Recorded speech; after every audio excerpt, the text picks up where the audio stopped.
Dear friends, welcome back to Data Analytics Talks. In today's talk, I would like to focus on some of the specifications of NDMO.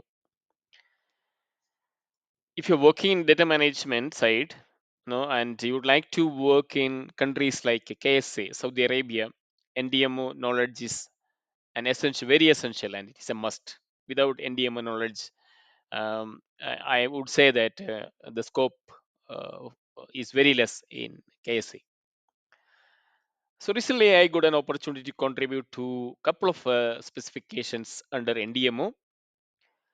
First of all, let me not tell you like what is NDMO. NDMO is National Data Management Office, which is actually a kind of regulator for the data uh, of this country. It is giving you data management and personal protection standards.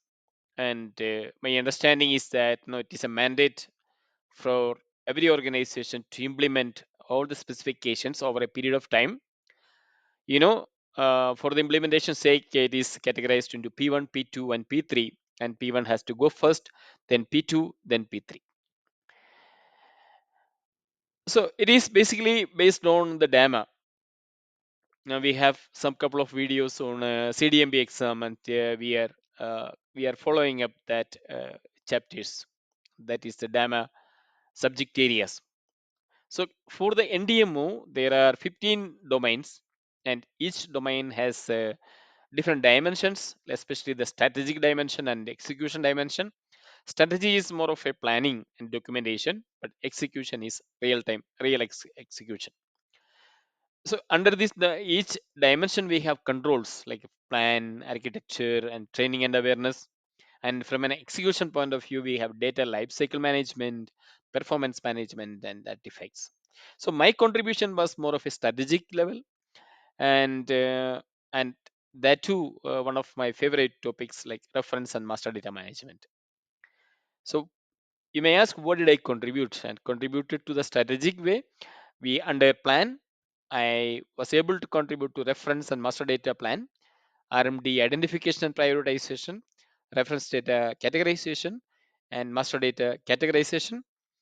And from an architecture point of view, the RMD data hub design and RMD conceptual architecture. So from a business terms, it is RMD 1.2, 1.3, and 1.4, and RMD 2.2 and 2.3. Okay. So again, as I'm just repeating, if you would like to contribute to data management in the countries like KSA, just grab some understanding of DAMA, also NDMO.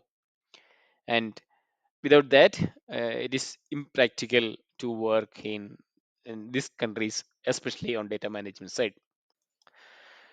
So in this video, I'm not going to do any presentation. I'm going to share my experience with this RMD, reference and master data identification.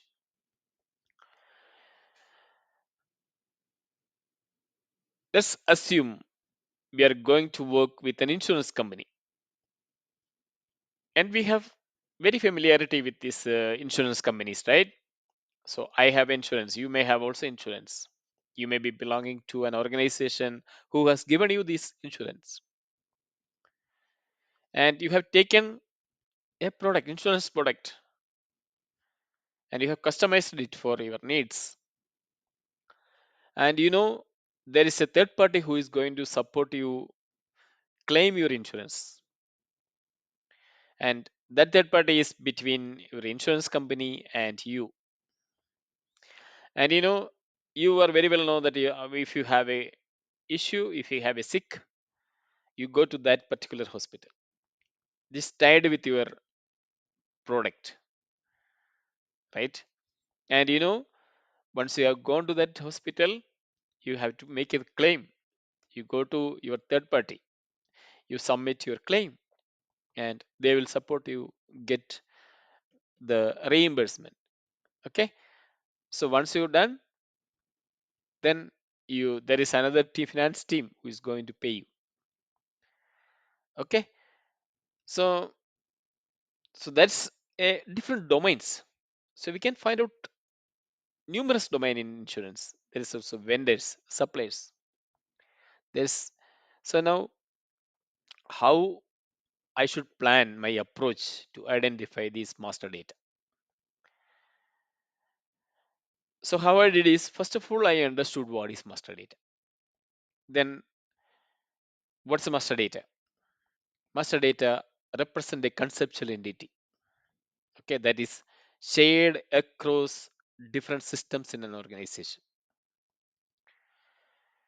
With that in my mind, and I will have to evaluate all these systems in this insurance company. That company may have a core insurance system, then they will have a customer relationship, they will have a claim process, they will have a financial system, and each system has hundreds of tables, right? Take the core system where you will have your customer. What's a customer? A customer basically, I belong to an organization. That organization is tying up with the insurance company, and they agreed on some terms. They agreed that every employees of my our organization will have a policy, right? So, so if for example you have a Microsoft is a customer, Google is another customer, and all the employees of Microsoft, they are directly enrolling to this policy. They call a member. So customer is an entity, member is another entity, which has its own life cycle. Correct. Then similarly, you will see a products. So many products. Maybe the same products you are selling to Microsoft may not be the same the products selling to the Google. Then in Microsoft, there are different ranks of employees, and every employee may not go to same set of hospitals. They have a network set of hospitals, right? So identifying the core systems and evaluating the the the domains in that core system is very important to identify the master data. First of all, we need to list out all the systems, okay, and list out all the tables.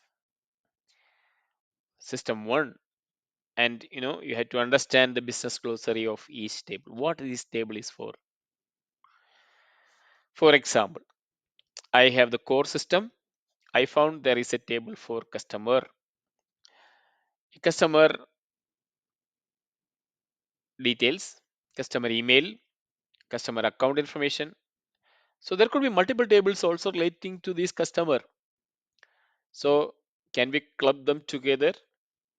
Yeah, that's possible. Like customer will be one entity, and the it can be distributed into multiple tables. Then if we evaluate, then go to the other second system. If there is anything related to customer, okay. So list out all the master available in the second system, third system, fourth system. So you're going to get, I'm sure, even nearly some 100 master tables, but they are not very equally important. That's where the next step coming, the prioritization. Okay, as I already mentioned, we have the customer, we have the member, we have the TPAs, we have the claims, and you know you will evaluate which is the priority, which is the priority ones. Maybe for that you have come up with some criteria. Then we will also do some benchmarking to the global insurance companies. Okay, which is the most important master data? Implementing master data is not easy thing. Why it's not easy thing? You have to create that golden record from multiple systems, and you have to identify the proper hub design, right, and implement it, and you have to sync with the source system if you are going for an hybrid model and all. So but yeah, that's what I'm saying, the prioritizing uh, the first three, first five, then 10, like that. You take time and implement it. Okay, so in identifying master data, few things. One is understanding what is master data.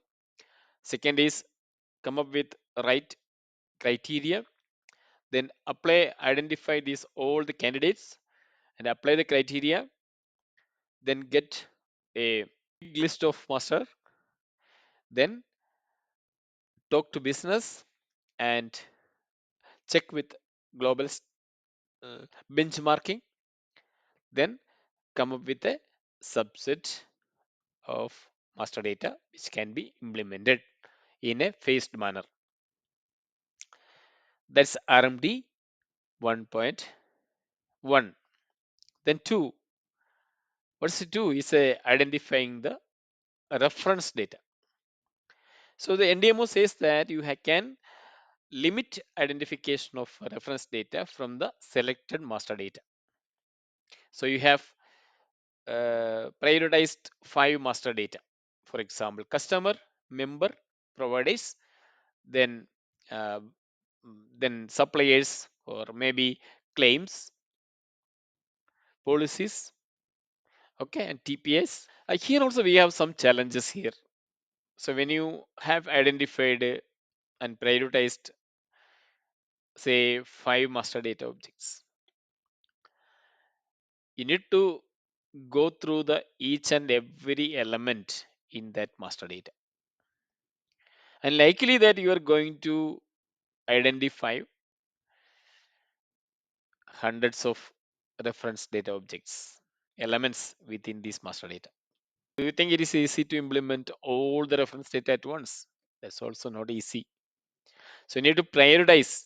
You need to prioritize the most important one.